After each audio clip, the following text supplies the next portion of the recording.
Hello everyone. My name is Elise. Welcome to my channel. I hope you're all doing so good today. It has been a while, so a long time no see. I'm excited to be back. I did unintentionally take a month off from the channel because life has just been lifing. So I'm really excited to be back and to try and catch up on some videos because I had so many plans during the month of August. And I am very sad that August was the time where I was just too busy to do the channel because obviously it's Women in Translation Month, one of my favorite reading months of the year, and I always try and do at least one specialized video for Women in Translation Month, and I just didn't have time to get to it. So I am going to still try and make that video, just not during Women in Translation Month if I have time. I was planning on doing a Women in Translation Poetry Edition video where I go to one of my local indies, buy some translated poetry from women, and read it and vlog it on the channel. So I'm still planning on doing that at some point. I just don't know when now, but hopefully we can make it happen. So we're gonna be doing my wrap up for the month of July. You heard that right, July. And we'll see how well I remember these books now, essentially being like 2 months out from some of them that I read in the very beginning of July. So bear with me as I try to remember. I might be looking at the blurb a little bit more than usual. Like always, we're going to talk about them in the order that I read them. And the first book that I read in the month of July was, in fact, a library book. I did this on audio, and this is The Extinction of Irina Ray by Jennifer Croft. I can't remember the publisher for this one. I will put it down below. This sadly did not totally work for me. I was very eagerly anticipating this release, and the premise is really what sucked me in. It's about a group of translators who all translate this one kind of enigmatic author into all of their various different languages. And every time she has a release, they all gather at her house and work together to try and translate it. You also learn from the blurb that at some point, the author that they're translating for disappears and they cannot find her. And so there's like this mystery element going on as well in the plot. That sounded right up my alley. I love a mystery plot. I love the idea of talking about translation as a practice and an art form, but unfortunately, this did not work for me. The execution did not work for me. And it's curious because I have read some of Jennifer Croft's translations. She is a translator, and I've also struggled with them as well. So I'm wondering if it might just be Jennifer Croft in general that's not an author for me, because I know lots of people have loved this book. My understanding of what this book was trying to do and my opinion on how I felt like it was executed is that this was essentially a book of half-truths. So lots of half-truths coming out by the cast of characters. We are particularly following one of the translators, but there is a cast of characters. You're getting to know all of the translators. And this book has a meta element, so we're reading a translation of a translation. Let me see if I can explain this accurately. At the most inner level, we're following the translators trying to find this author. Now, one step out from that is one of these translators, after the fact, is writing their own novel on that sequence of events. Now, one step out from that is one of the other translators is translating that novel that the translator is writing about the experience of trying to find the author. Does that make sense? So there's 3 layers. So there's this meta element. And I think the half-truth idea plays along with this meta element because you're getting very biased perspectives. People have secrets that they don't want to come out. So lots of half-truths. And I think that plays along really well with the idea of translation in general, right? Because it's someone's inherently biased perspective on the original author's work. No matter how literal you try to be, you are imbuing some of yourself into that text. So I thought that was fascinating conceptually. In execution, I found it very frustrating to read. I really struggled to have an emotional investment with the characters because they were all so unreliable. And I also think it needed to lean more in one direction or the other. It either needed to be more absurd and just be totally off the wall, or it needed to scale back some of the unbelievability of the text. And I just found it very annoying. That's the only way I can put it, is I found the characters very annoying, unbelievable, but not unbelievable enough to be a satire. So it straddled this weird line for me that ultimately didn't work. So there's lots more to be said about this. And there's lots of other reviews on it. The only other thing I would say is I was expecting there to be a lot of interesting takes on translation. And while there were takes on translations via the characters in the book, I either did not agree with that sentiment on translation or felt like I had heard it before and it wasn't anything new that intrigued me. So yeah, overall this was kind of a flop for me, but I know other people have really loved it. So, you know, take it with a grain of salt. Okay, so hopefully that will be the longest review I do of any of these books because that one took forever. So next up, we have Vagina Obscura. This is by Rachel E. Gross and it's published by Norton. It is a nonfiction book all about the vagina. So it's really like a historical reckoning of the vagina and how the amount of information that we have about the vagina has changed over time. And I thought this was really fascinating. I do think there were parts that were dry. It's bouncing through different kind of categories and historical periods pretty quickly, and some I found more interesting than others. So, you know, we have a section on the development of the pill and how that affected what data we had about vaginas and people with vaginas.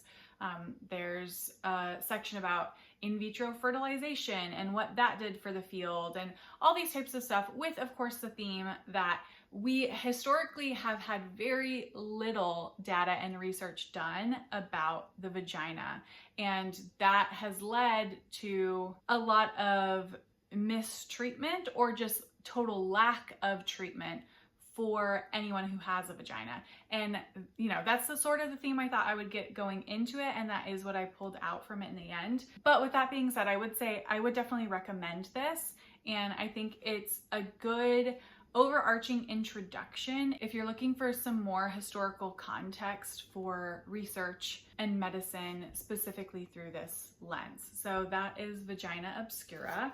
Then up next we have, I think this might be my favorite book of the month. I think this might be my only 5-star, and that is Department of Speculation by Jenny Offill. This one is published by Vintage, and I've had this book on my shelves for a while. It is famous for being kind of told in vignettes and pretty fragmented. At the time, I think it was more revolutionary than it is now. But this is all about a story of a marriage. It's following a woman, and these are almost like her diaries or thoughts or musings, and I really loved being in her head. I don't think there's a specific plot necessarily going on, but I felt like she was so believable as a character, and that is one thing that I'm realizing can really suck me in, is if I just become fascinated with a character and their thoughts and I want to learn more about them, I don't need there to be any plot at all. I just want to learn more about the character and try and understand them better and see where they're going to go next. So I definitely felt that way about this novel, and it really heightened my enjoyment of it. Again, plot-wise, like I couldn't even tell you now looking back what was necessarily going on in here. I know she's talking about her marriage a lot, which that is catnip for me. I love books about marriages and kind of like some of the like grit that comes from being with the same person for a long time. But yeah, love this. Thought she was such a believable, interesting, like real character, and I loved getting to be in her head for a little bit of time. It also reads very quickly because it's told in vignettes. So yeah, would definitely highly recommend this one. And then we have Venomous Lumpsucker by Ned Beauman. This one is published by Soho, and this is a climate fiction novel. It follows two main protagonists who are both very interested in finding a venomous lumpsucker, but for very different reasons. One of them is in the corporate capitalistic world and very much agrees with those values, but he has made a mistake. He took a risk that is basically illegal at work and is trying to find a way to cover his ass. Now, you also get the foil perspective of him, which is this researcher. She almost works in compliance for species that companies are considering making extinct. And in this world, you have extinction credits, and you are allowed to fully extinguish a species if you have enough credits to cover that species. And the number of credits depends on whether or not they are an intelligent species.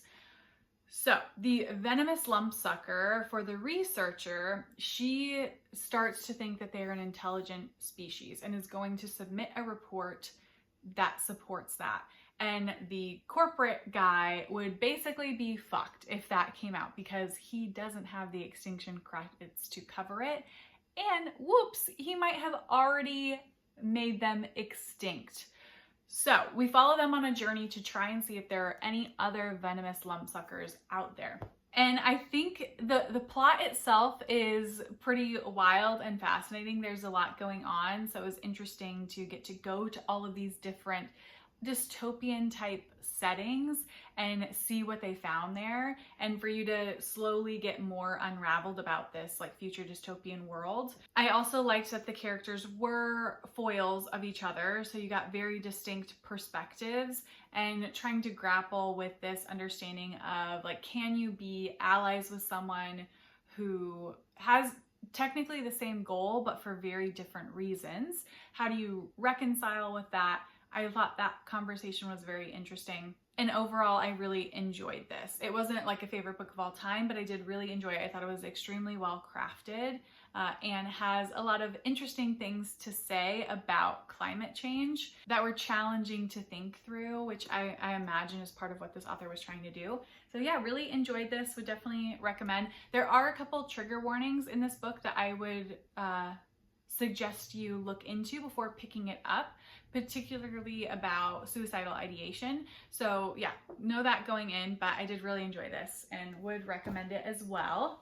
Then we have a poetry collection, and that is Instructions for Traveling West by Joy Sullivan. This is published by the Dial Press, which I believe is an imprint of Penguin Random House. Yes, it is. And this one I picked up because it had been recommended by Kate Bear, who is another poet that I really love and enjoy, and she even has a blurb on the back. But this didn't really do it for me. It did not meet the heights of Kate Bear. They are talking about similar subjects, which I think is why she probably recommended this, but this fell a little flat. While this was very readable, as in a lot of the meaning wasn't necessarily hidden, it was more like surface level. I just didn't feel the emotional resonance that I would have wanted to feel for a collection that purports to be about loneliness and belonging. I just wasn't getting that in the way that I wanted. I wanted it to be pack a little bit more of a punch, and ultimately I felt sort of like meh about a lot of it. So I think this would be kind of like a 3 stars, very middling for me. Do with that what you will, but felt slightly disappointing for me on this one. Then we have Mona by Polo Olaixarac, and this one is translated by Adam Morris from the Spanish, and this one is published by Picador. And I was a little bit worried when I first started this book because I was struggling to jive with the narrator's voice, but I did end up enjoying it more over the course of the novel. So this follows a woman who is an author, and she gets nominated for the greatest literary award. And so she's going to this event with other writers who are up for the award. While that's happening, she's grappling with her previous relationships and having almost like flashbacks to her previous relationships, And you start to realize that there is some type of event that happened that she is repressing in her mind, and you're getting closer and closer to that repressed memory coming to the surface. And I did like that progression of the book, that at first you're like, what's really happening? You're like, oh, okay, there's clearly some memory that's important here. And then you start realizing that like even she doesn't really know. And then it starts actually explaining what it is. And that trajectory for the novel, I felt made it pretty propulsive to read. Again, trigger warnings for this. There's a couple different trigger warnings for this that I don't want to tell you because it does give away what that memory is about. So look that up on your own. But I did like what this had to say about trauma and repressed memories in general. The writing aspect of this, I didn't connect with as much, and that's why this wasn't like a book that I absolutely loved. I just enjoyed it. Her being a writer was sort of just like plunked in there. I don't think it added anything to the story, but this idea of memory and how fallible it is, loved that and would definitely enjoy it for that reason specifically. So if you enjoy books that play with memory, I think this could be a good fit for you. So that is Mona. And then lastly, we have a very, very tiny book, and this is The Plotinus by Rikki Ducornet, published by Coffee House Press. And this is a very small novella. It's in their novella series. It goes by a certain name that I can't quite remember. And this did not work for me, sadly. This was probably my least favorite thing that I read this month. I will try Rikki Ducornet again because I've heard so many great things, but this was like so bizarre. So bizarre. So the blurb says that this follows a old man who's out walking one day, and he gets picked up by the Plotinus, which is a robot that is sort of like the jailer of this world. So he gets put in jail because I think he's breaking curfew. So there are many, many laws going on at this time. It's got a real Big Brother vibe to this world, and he gets put in prison. And it's just his philosophical musings while he's in prison. His thoughts are so strange. At one point, he like falls in love with a bee, which was giving real bee movie vibes, and that was weird the first time around. He has these different conversations with like not only the Plotinus, who treats him very coldly and badly because he's a robot, and I think is trying to make connections to the prison system in general, which sure, fine, like this is a weird way to put it, but okay. And then he has conversations with this other like almost priest-like character. It's just so weird. Like I know I keep saying weird, but like that's the only thing I can think of to describe this. I did not see how all the threads weave together, and maybe this just went above my head. I can totally recognize that that's a strong possibility, but I felt like I could understand some of the themes, but like the execution of the themes, I just thought like, why this choice? I couldn't quite understand why the author was choosing to do what she did. So yeah, it didn't quite work for me. If you think you could really get down with like this super surreal take on a dystopian Big Brother like future, all through the eyes of one wacky man, then this could be your absolute favorite book. So that is The Plotinus. So those are the 7 books that I read in the month of July. Please let me know if you have read any of these and if you're interested in reading any of them now that I spoke about them. So with that, I will see you all in the next one. Bye.